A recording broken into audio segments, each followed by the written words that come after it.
Storytime with Miss Williams. Today we'll be reading the story titled The Girl Who Never Made Mistakes, written by Mark Pett and Gary Rubenstein, illustrated by Mark Pett. For Beatrice Bottomwell, Friday began like any other day. She matched her socks, and of course, she put her shoes on their proper feet. She remembered to feed her hamster, Humbert, his favorite food, broccoli. And when she made a sandwich for her brother Carl's lunch, she used exactly the same amount of peanut butter as jelly. When she stepped outside to greet her fans, she didn't forget to say good morning and thank you. They asked if she made her bed. She had. They asked if she forgot to do her math homework. Nope. What about tonight's talent show? They asked. I'm ready, said Beatrice with a smile.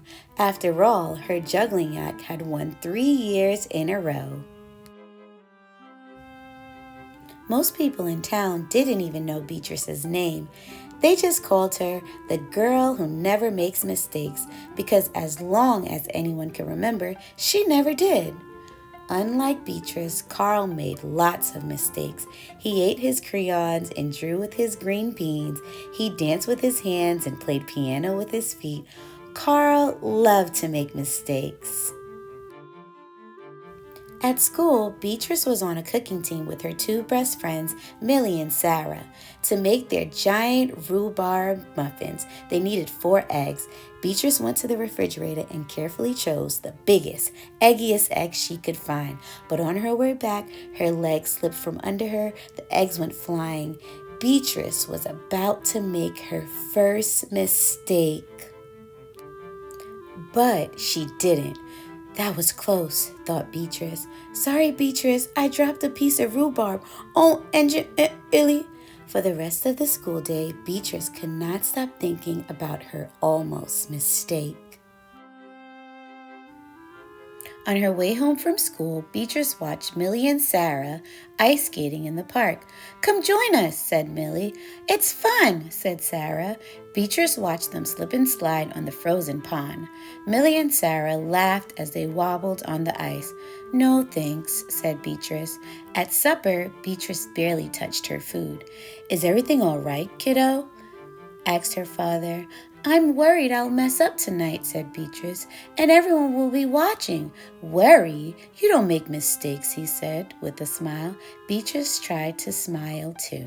After supper, Beatrice got ready for the talent show. She woke Humbert from his nap. Next, she got the salt shaker from the kitchen table. Finally, she filled a balloon with water. The school auditorium was packed. Beatrice felt her stomach jumping around inside her. Beatrice waited for her juggling music to begin. That's her! That's the girl who never makes mistakes, said a woman. Oh, we know she'll be perfect, said a man. When the music started, she tossed Humbert into the air. Next, she added the salt shaker, and finally the water balloon. Beatrice didn't miss a beat. The crowd clapped with delight, but Beatrice noticed something odd about the salt shaker. The specks falling out of it were not white. Achoo! Herbert was so surprised by his sneeze that he grabbed the water balloon with his claws. Blue! Herbert, pieces of water balloon, and the pepper rained down on top of Beatrice. For the first time in as long as anyone could remember, Beatrice made a mistake, and it was a big one. The music stopped. Beatrice didn't know what to do. Cry? Run off stage? The crowd sat stunned. They couldn't believe that the girl who never makes mistakes made a mistake. Beatrice looked up at Humbert. He looked back at her. His hamster fur was so soaked and speckled with bits of balloon. Beatrice let out a giggle. The giggle grew into a chuckle, and the chuckle became a laugh. The people in the crowd looked at each other and then back at Beatrice. They began to giggle, then chuckle, then finally roar with laughter.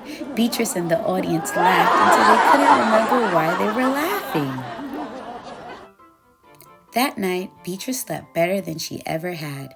In the morning, no fans greeted Beatrice. When she got dressed, Beatrice, for no reason at all, put on a polka dot sock on one foot and a plaid sock on the other. Beatrice and Carl made sandwiches. This time, they put peanut butter and jelly on the outside. They called it an inside-out PB&J. Lunch was messy and delicious. Later, Beatrice found Millie and Sarah skating in the park. They fell a lot and laughed. Now, people no longer call her the girl who never makes mistakes. They just call her Beatrice. Time for some discussion questions. Question number 1. Why did the girl in the story, Beatrice, strive to never make mistakes? How did this affect her daily life? Question number 2. What were some of the challenges and humorous situations that occurred as a result of Beatrice's determination to be perfect? Question number 3. How did Beatrice's perspective change throughout the story? What helped her realize that it's okay to make mistakes? And question number 4. What do you think the author wants us to learn from this story about making mistakes? How can we benefit from embracing our imperfections and learning from them?